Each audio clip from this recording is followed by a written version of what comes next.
ओम नमो भगवते वासुदेवाय।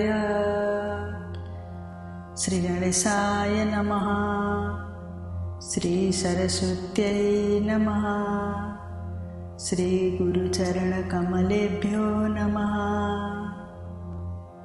कस्तूरीतिलकं ललाटपटले वक्षस्थले कौस्तुभम् नासाग्रे वरमौक्तिकं करतले वेणुकरे कङ्कणं सर्वाङ्गे हरिचन्दनं सुललितं कण्ठे च मुक्तावली गोपस्त्रीपरिवेष्टितो विजयते गोपालचूडामणि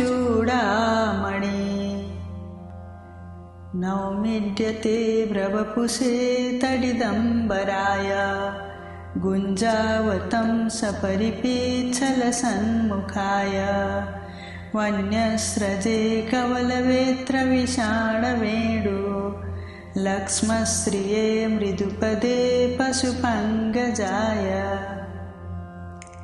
आनन्दमानन्दकरं प्रसन्नं ज्ञानस्वरूपं निजभावयुक्तं योगीन्द्रमैड्यं भवरोगवैद्यं श्रीमद्गुरुं नित्यमहं स्मरामि। जय श्री कृष्णा। कल की कथा में हमने श्री कृष्ण और सत्यभामा की वार्तालाप में सत्यभामा का पूर्व जन्म के वृत्तांत मनन किया था।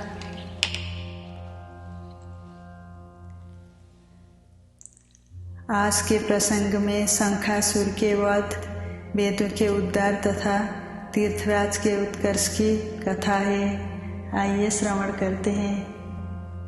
सत्यभामा ने पूछा, देव देवेश्वर, तिथियों में एकादशी और महीनों में कार्तिक मास आपको विशेष प्रिय क्यों है? इसका कारण बताइए। भगवान श्री कृष्ण बोले, सत्य, तुमने बहुत अच्छी बात पूछी है। एकाग्रचित्त होकर सुनो। प्रिय, पूर्व काल में राजा पृथु ने भी देवर्षि नारद से ऐसा ही प्रश्न किया था। उस समय सर्वज्ञ मुनि ने उन्हें कार्तिक मास की श्रेष्ठता का कारण बताया था। नारद जी बोले, पूर्व काल में शंख नामक एक असुर था जो त्रिलोकी का नाश करने में समर्थ तथा महान बल एवं पराक्रम से युक्त था। वो समुद्र का पुत्र था। उस महान असुर ने समस्त देवताओं को परास्त करके स्वर्ग से बाहर कर दिया और इंद्र आदि लोकपालों के अधिकार छीन लिए। देवता मेरुगिरी की दुर्गम कंदराओं में छिपकर रहने लगे, शत्रु के अधीन नहीं हुए। तब दैत्य ने सोचा कि देवता वेद मंत्रों के बल से प्रबल प्रतीत होते हैं। यह बात मेरी समझ में आ गई है, अतः मैं वेदों का ही अपहरण करूँगा। इससे समस्त देवता निर्बल हो जाएंगे। ऐसा निश्चय करके वह वेदों को हर ले आया।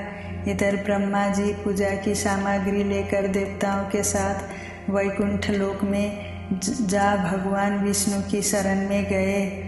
उन्होंने भगवान को जगाने के लिए गीत गाए और बाजे बजाए। तब भगवान विष्णु उनकी भक्ति से संतुष्ट हो जाग उठे। देवताओं ने उनका दर्शन किया। वे सहस्रों सूर्यों के समान कांतिमान दिखाई देते थे। उस समय षोडशोपचार से भगवान की पूजा करके देवता उनके चरणों में पड़ गए। तब भगवान लक्ष्मीपति ने उनसे इस प्रकार कहा। श्री विष्णु बोले, देवताओं, तुम्हारे गीत वाद्य आदि मंगलमय कार्यों से संतुष्ट हो मैं वर देने को उद्यत हूँ। तुम्हारी सभी मनोवांछित कामनाओं को पूर्ण करूँगा। कार्तिक के शुक्ल पक्ष में प्रबोधिनी एकादशी के दिन जब एक पहर रात बाकी रहे, उस समय गीत वाद्य आदि मंगलमय विधानों के द्वारा जो लोग तुम्हारे ही समान मेरी आराधना करेंगे, वो मुझे प्रसन्न करने के कारण मेरे समीप आ जाएंगे। शंखासुर के द्वारा हरे गए संपूर्ण वेद जल में स्थित है। मैं सागर पुत्र शंख का वध करके उन्हें ले आऊँगा। आज से लेकर सदा ही प्रतिवर्ष कार्तिक मास में मंत्र, बीज और यज्ञों से युक्त वेद जल में विश्राम करेंगे। आज से मैं भी इस महीने में जल के भीतर निवास करूँगा। तुम लोग भी मुनीश्वरों को साथ लेकर मेरे साथ आओ। इस समय जो श्रेष्ठ द्विज प्रातः स्नान करते हैं वह निश्चय ही संपूर्ण यज्ञों का अववृथ स्थान कर चुके। जिन्होंने जीवन भर शास्त्रोक्त विधि से कार्तिक के उत्तम व्रत का पालन किया हो वो तुम लोगों के भी माननीय हो।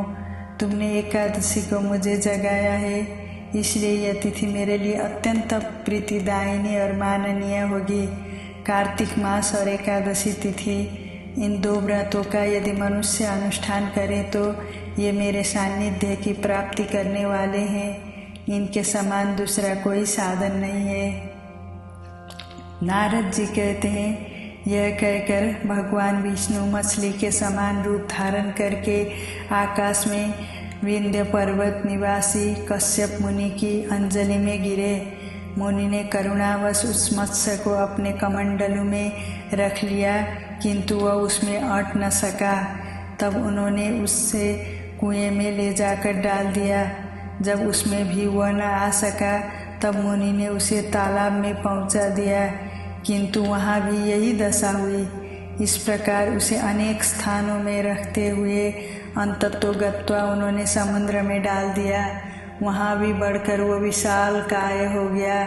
तदंतर उन मत्स्य रूपधारी भगवान विष्णु ने शंखासुर का वध किया और उस शंख को अपने हाथ में लिए वो बद्रीवन में गए।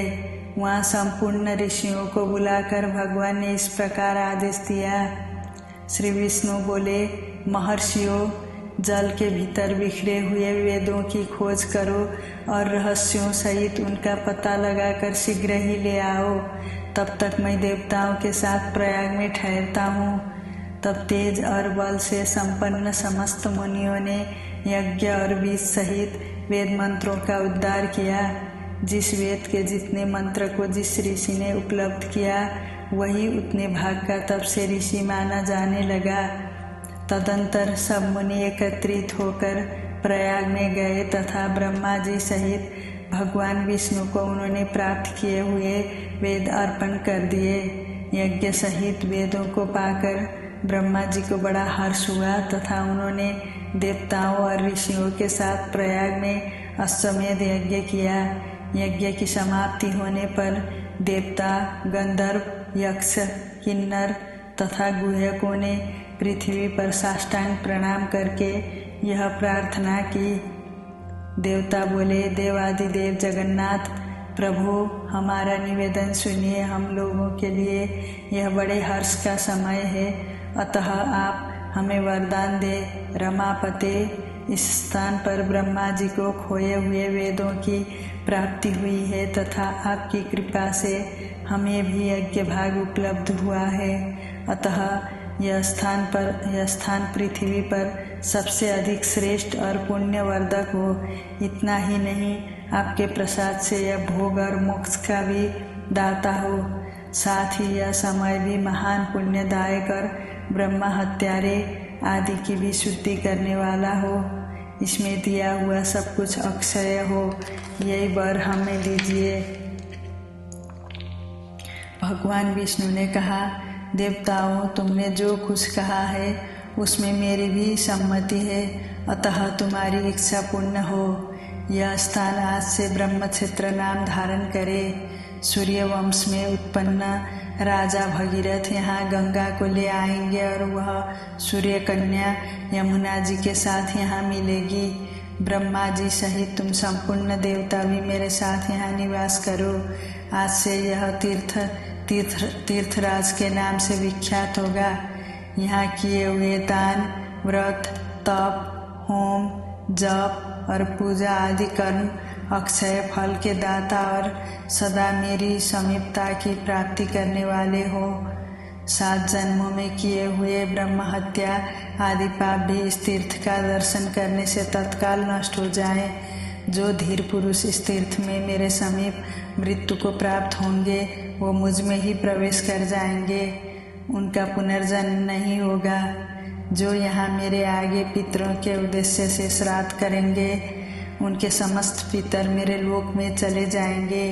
यह काल भी मनुष्य के लिए महान पुण्यमय तथा उत्तम फल प्रदान करने वाला होगा।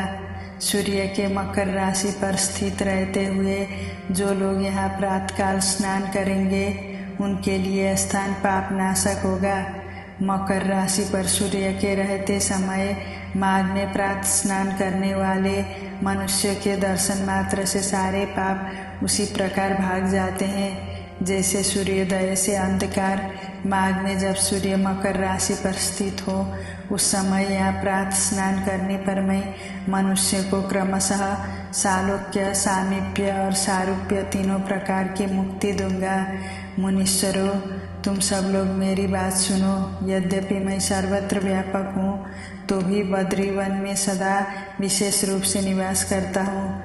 अन्यत्र 10 वर्षों तक तपस्या करने से जिस फल की प्राप्ति होती है वही वहाँ 1 दिन की तपस्या से तुम लोग प्राप्त कर सकते हो।